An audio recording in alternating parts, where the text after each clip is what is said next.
The man with silent ice morning light had barely touched the rooftops when Arjun arrived at the small marketplace in town. He held the folded paper heart carefully in his shirt pocket, like it was made of glass.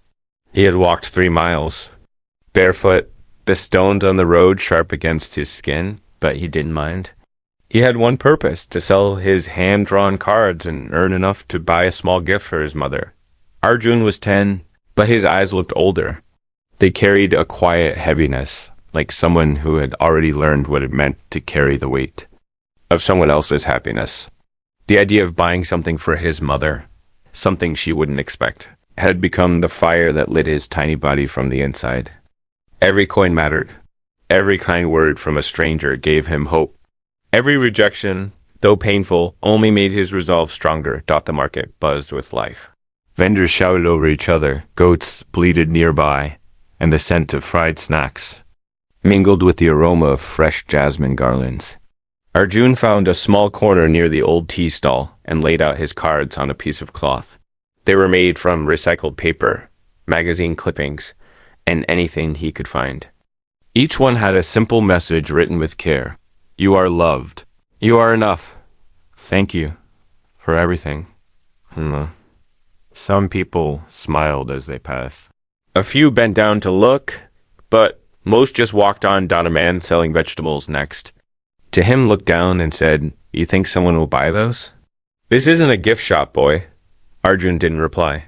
He just smiled and whispered, Maybe they will. Hours passed. The sun rose higher, and sweat dripped from Arjun's forehead. He sold 2 cards, one to an elderly woman who said her granddaughter was visiting, and another to a young girl who gave him half a coin and took the card with a flower glued on it. It wasn't much, but it was enough for a few rupees. As he was packing up to leave, he noticed a tall man standing across the street. The man was dressed simply, no suit, no fancy watch, just a plain shirt and trousers. But something about him was different. His posture was calm, eyes soft, and yet there was a quiet intensity about him. He seemed like someone used to observing the world without interrupting it. The man walked over and crouched next to Arjun. Did you make these?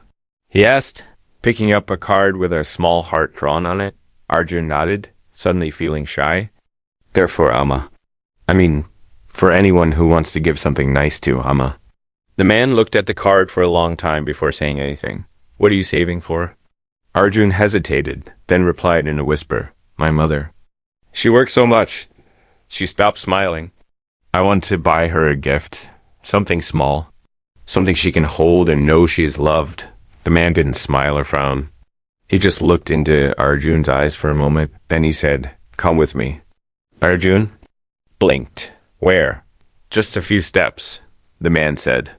I'm not a stranger. I promise. Arjun hesitated, looking at his remaining cards. Something about the man made him feel safe. It wasn't just the tone of his voice. It was the silence behind it. The kind of silence that wasn't empty, but full. Full of things not yet spoken. So he followed. They walked through the market, past the crowd, and turned down a quiet alley that led to a small bookstore tucked between 2 larger buildings. It was the kind of place most people missed. No signs, no noise, just a wooden door with fading paint. The man opened the door. Inside, it smelled like old pages and rain. Arjun's eyes widened. He had never been inside a bookstore before. Pick something, the man said softly. Anything you'd like to give your mother. Arjun walked slowly through the narrow aisles. He touched the edges of books, careful not to damage them. Most were too big or too expensive looking. But then he saw a small hardcover book with a red cover and gold writing that had faded with time. It was called Letters to Amma. He picked it up. The pages were filled with simple letters, small poems, thank you notes, reminders to smile. They weren't written big words, but they carried something warm, something true. Can I? Arjun looked up, not finishing the question. Man nodded. But I don't have enough money. The man paused. You already paid. You gave me something I didn't know I needed. Arjun looked confused. What did I give you? The man smiled. Finally, a soft, real smile. Hope Arjun felt something bloom in his chest. Not pride, not joy exactly. Something deeper. Something like being seen, truly seen, for the first time. He took the book in his hands, holding it close. Thank you. The man crouched again and said gently, You don't know me, Arjun. But one day maybe you will. My name is Sundar. Arjun repeated it softly. Sundar. He didn't know what the name meant to the rest of the world. Not yet. To him, it was just the name of a kind man who saw his heart and gave it a place. To rest Dot as they stepped back out into the bright light of day, the shadows fell differently on the ground. The village looked the same, but something had changed inside Arjun. Something quiet. Something powerful, Dot, but the peace didn't last. That night, as Arjun walked home, clutching the book, he saw a small crowd near his house. His mother was sitting on the ground, surrounded by worried neighbors. Her hands were shaking. Her eyes were wide with fear. Someone had taken all their savings. The small bundle of notes hidden in a jar behind the kitchen wall. The money she had saved for Arjun's school, for new shoes, for food when times got hard. Gone. Just like that. Arjun looked down at the book in his hands. It felt heavy now. Not just with words, but with guilt. He had taken the longest walk of his life for this gift. But maybe, just maybe, it had come at the worst possible time. He wanted to cry, but he didn't. Instead, he stood beside his mother and held her hand. Then, from behind the crowd, a voice said, Excuse me, may I help? Arjun turned. Slowly, Sundar was standing there. Again. His eyes calm. But this time, they carried something else. Urgency. And a question Arjun would never forget. Do you trust me? And just like that, the world tilted once more. Asterisk the window that wasn't there yesterday. The night air was thick with silence. Not the comforting kind that wraps around you when everything is right, but the kind that presses against your chest. Makes it hard to breathe. Sundar stood still at the edge of the crowd, his eyes taking in every detail. Arjun's trembling hands, the tear-stained cheeks of his mother, the hollow look of despair on her face. This was a scene he had seen before in another life, long before people knew his name. Arjun didn't answer right away. The question hung there. Do you trust me? Like a rope thrown across a dark river, unsure if it would hold.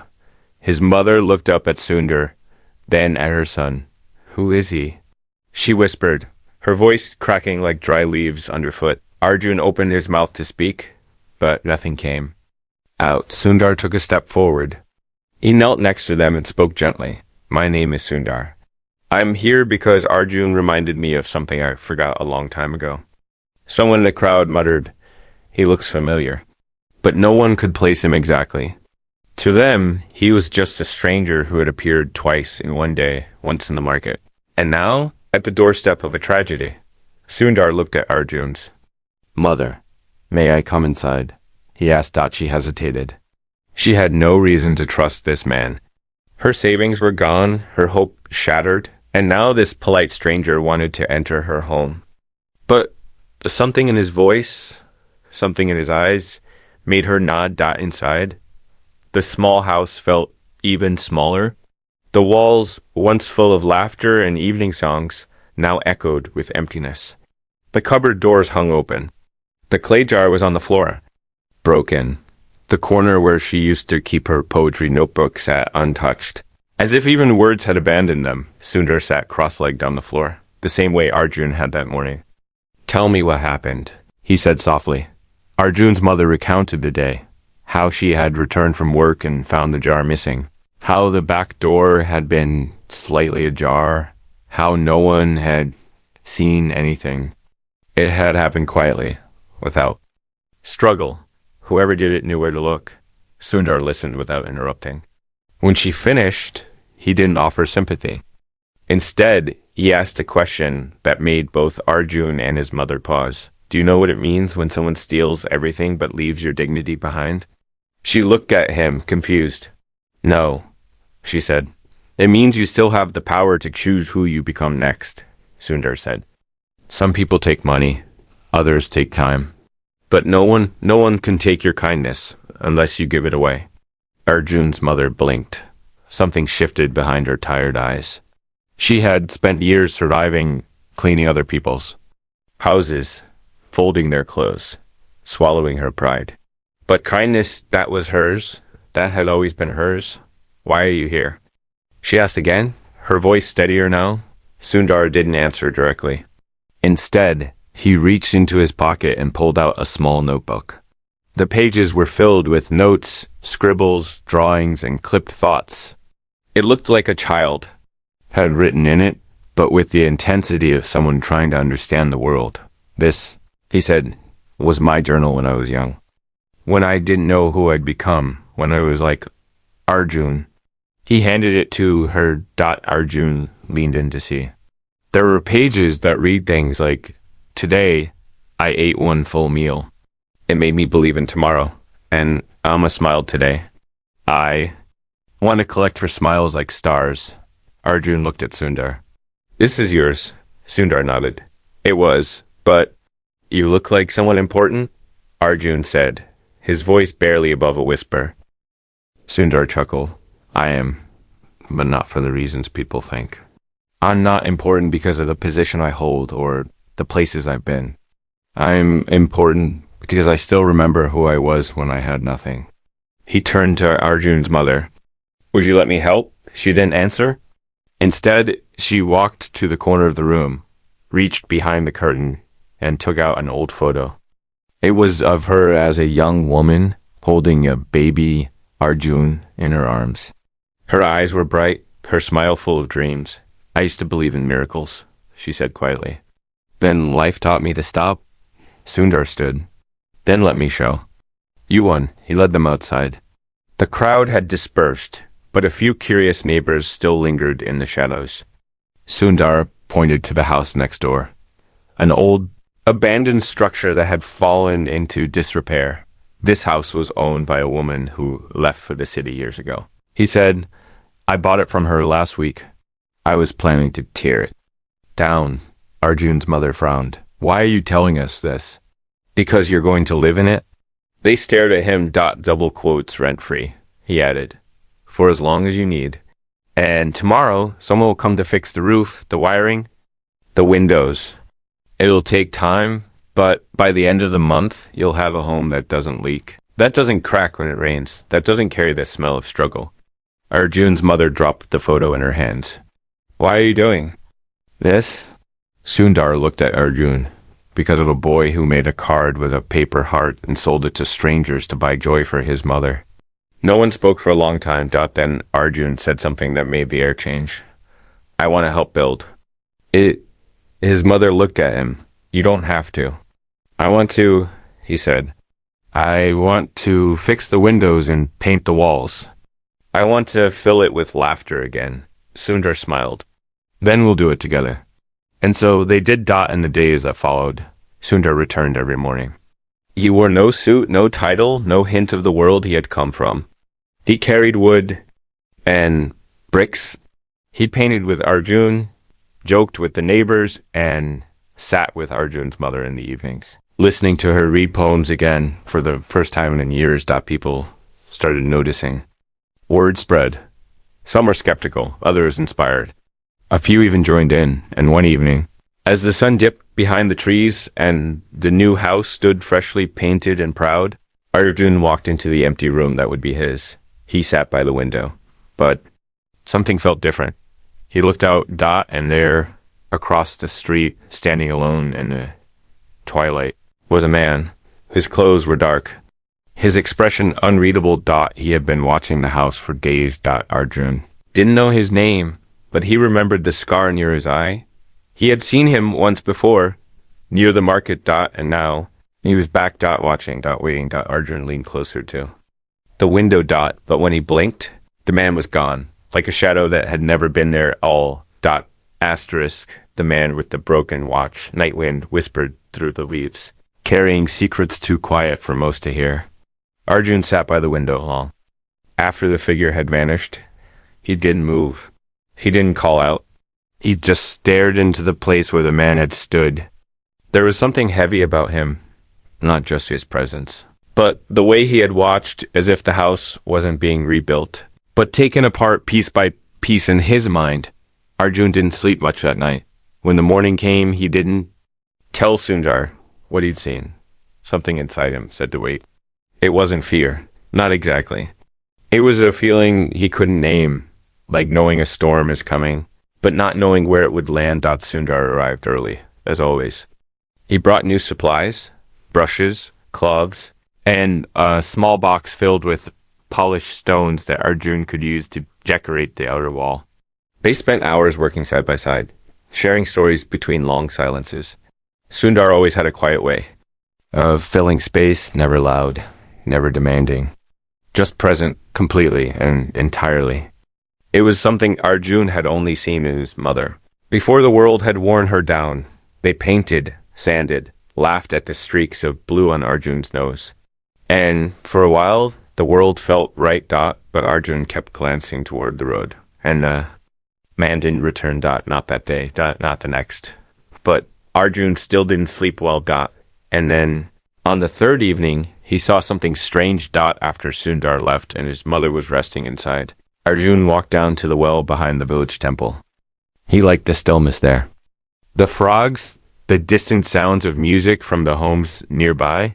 He often brought the red book, Letters to Hama, and read a few pages aloud, pretending he was writing the words himself. But that evening he wasn't alone. Someone had beaten him. A man, the same man. He stood by the well, his back turned. He wasn't moving, just staring into the water like it held a story only he could hear. Arjun stepped carefully. Hello? He said. The man didn't turn. Why are you watching our house? Arjun asked. Still no answer. And the man spoke, his voice low and slow. Your friend, Sundar. He doesn't belong here. Arjun's heart thudded once. Why? He asked, trying to keep his voice steady. Because people like him. The man said, come in, make promises, build dreams. And then they leave. He turned slowly. His face was sharp, but worn. He looked like someone who had been young once, full of light, but had lost too many pieces along the way. They always leave. He said again, softer now. Arjun narrowed his eyes. You don't know him, the man chuckled. Not with humor, but with something close to sadness. Don't I? He pulled something from his coat. A watch. Broken. Cracked on the face. He held it out. This was his. The man said. Arjun didn't take it. He didn't move. He gave it to me a long time ago. Said it didn't matter if it was broken. Said time isn't measured by hours or minutes. It's measured by moments of meaning. The man looked at the watch. He told me we would build something together. A business. A dream. He paused. I didn't. Arjun frowned. Maybe he had a reason. Everyone has reasons, the man said. Some use them to run, others to stay. He tossed the watch back in his pocket. He said, turning away, tell him that pasts don't stay buried. They just wait. He disappeared into the trees, leaving only the echo of his words behind. Arjun stood there, holding the red book tight to his chest. He didn't know what to believe. He walked home in silence. The stars overhead dull behind thin clouds. His mother was asleep, a soft smile on her face, the first in weeks. She had spent the evening writing again, her poetry coming back to life like forgotten birds returning to a tree they once called home. And still, Arjun said nothing. The next day, Sundar arrived with more tools and a small wrapped box. For your mother, he said.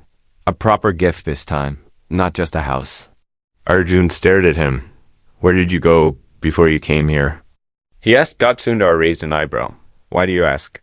Someone came to the well, Arjun said slowly. He said he knew you. Said you left him behind. Sundar's face didn't change. Not at first. But something in his eyes shifted. A quiet storm passing through. What was his name? Sundar asked. He didn't say. Sundar took a deep breath. He sat on the edge of the half-painted step and looked out at the trees. His name is Raghav, he said.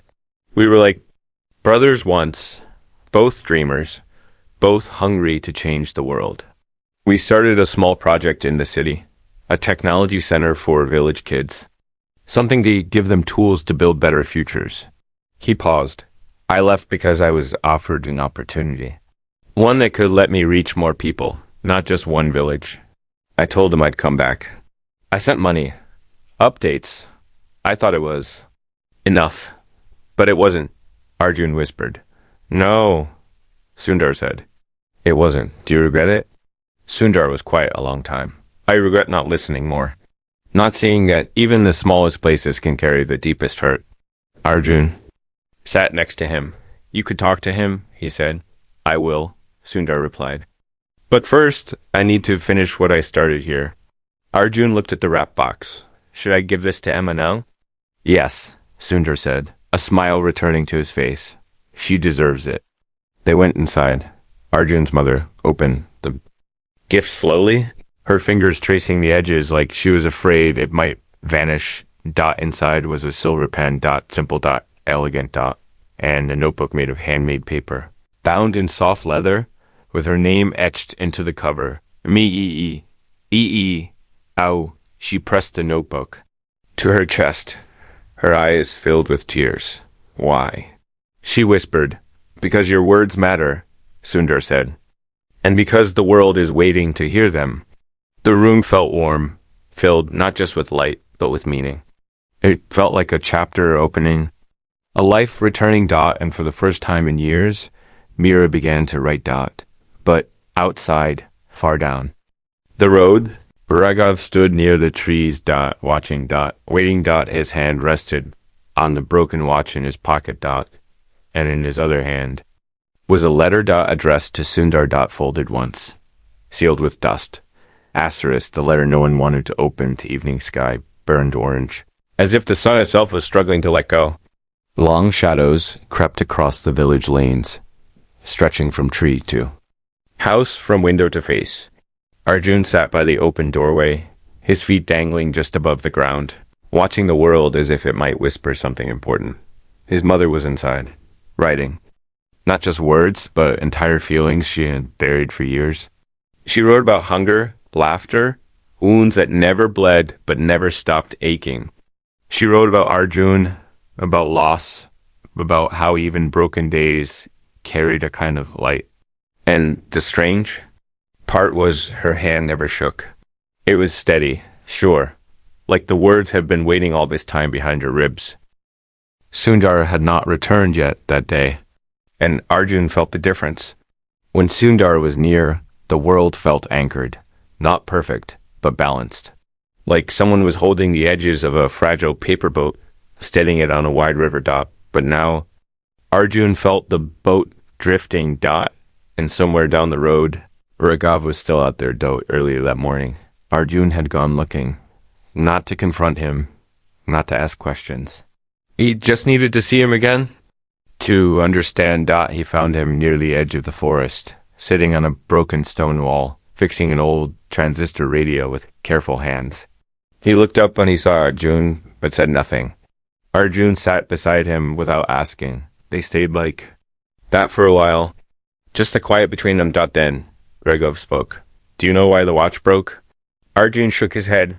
It wasn't time, Raghav said. It was trust. The day he left, I dropped it. On purpose, Arjun swallowed. He said he wanted to reach more people. Raghav's jaw tightened. He did, and he did it well. I see his face in magazines now. I see boys wearing shoes because of his schools. Girls learning to code because of his grants, but none of that came here. Not until now. Maybe he didn't know how to come back, Arjun said. Raghav laughed bitterly. He knew. He just didn't want to face what he left behind. Arjun looked at the cracked dial of the radio. Did you write that letter? Raghav nodded. Every word burned. Will you give it to him? No, Arjun frowned. Why? Because I want him to ask for it. That night, Sundar came back just after dinner. He looked tired, not from work, but from thought. The kind of tired that doesn't sit in your muscles, but in your soul. Arjun met him at the gate. I saw him again. Arjun said quietly. Sundar didn't ask go. He just waited. He said you have to ask for the letter. Sundar closed his eyes. Do you want it? Arjun asked. Sundar didn't answer. Dot instead. He sat on the ground beside the gate and looked up at the stars. When I was a boy, he said, my father once told me something I didn't understand until many years later. He said, sometimes the things we leave behind don't wait to be forgiven. They wait to be seen. Arjun sat beside him. I thought I had done enough, Sundar continued. I thought sending money, opening schools, giving speeches, I thought it was enough. But Raghav didn't want my success. He wanted my presence. And I gave that to the world instead of to him. The stars above blinked silently, indifferent and eternal. Will you go see him? Arjun asked.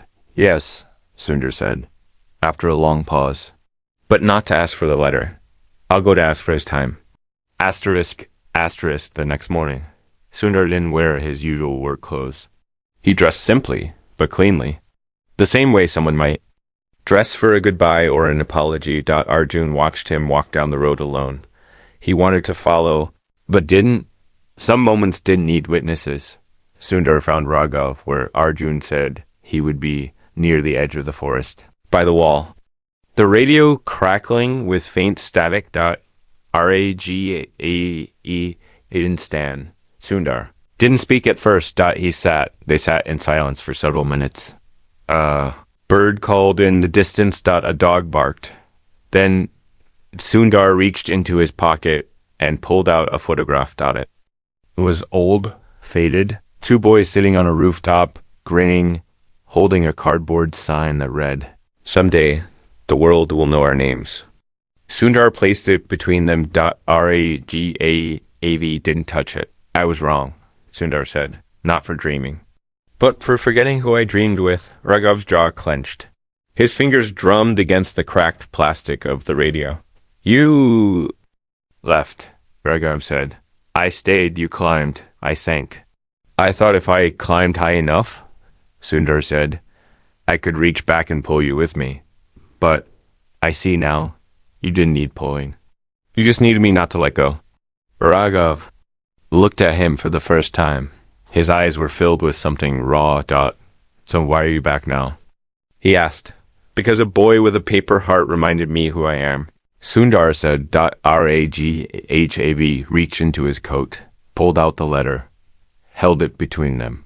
This isn't yours, he said. Sundar nodded. I know. You still want to read it? Sundar shook his head. Not unless you want me to. Raghav held it out. Sundar took it, but he didn't open it. He just held it like it was alive. Let's build again, Sundar said. I'm tired, Raghav whispered. So am I, Sundar said. But maybe we can be tired together? They didn't hug, they didn't cry, but they stayed there a long time, talking. And by the time Sundar returned to the house, the morning light had shifted. Arjun was waiting by the gate. Did he give it to you? He asked. Sundar nodded. Are you going to read it? Sundar looked at the letter. No, he said. Not yet. Why? Because some letters don't need to be read to be understood. They walked into the house. Mia was in the corner, reading one of her poems aloud. And still, she said, the world finds ways to return the things it once took. And in the pocket of Sundar's shirt, the letter stayed. Unopened. But not unread. Asterisk, asterisk, that night, a car pulled into the village. A sleek one. Black. Silent, expensive. A man stepped out. Tall. Sharp suit. He asked for Arjun by name. But not kindly. His voice was clipped. Official. He held a paper in his hand, and it had a stamp and a seal. Arjun stepped forward slowly. The man looked down at him. Your name has come up in a very important place, he said. You'll need to come with us. Arjun's mother stood up from the doorway, her voice shaking. What is this? It's an invitation, the man said. And a test. Arjun looked at Sundar. What kind of test? He asked. The man's expression didn't change. The kind that can change everything. Asterisk, the bridge between stars. The village had never seen a car like that before. Its smooth edges, polished glass, and silent engine felt out of place among the crooked fences and narrow paths. It wasn't just the car. It was what it meant. Disruption. Something too big, too sudden. Arjun stood frozen in its shadow, not because of the man's words, but because of what they might take away. His mother stepped forward, her voice soft but steady. Why do you want my son? The man glanced at her without emotion. Your son's designs have reached the attention of certain people. His cards, his words, his story. Someone shared his work in Delhi. Then it reached Mumbai. And now, the International Institute of Creative Youth Programs wants to evaluate his potential. Mira blinked. Evaluate? We're offering a Toll scholarship, he continued, to a school that builds thinkers, makers, and storytellers. If he passes the assessment, he will leave this place, study abroad, change his life. It's not just a test. It's a door. Arjun's heart pounded, not with excitement, not yet. Only questions. He looked at Sundar, who hadn't said a word since the car arrived. Sundar's expression was unreadable, eyes fixed on something far beyond the present moment. Maybe he was, thinking of his own journey, the path that had taken him far from home, and the people he left behind. Maybe he was remembering how it felt to hold too much too soon. Arjun looked back at the man. How long do I have? The car leaves at dawn, the man said. You have until then. He turned and walked back to the vehicle.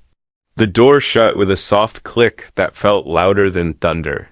That night, no one slept. Arjun sat on the steps of the house he helped rebuild.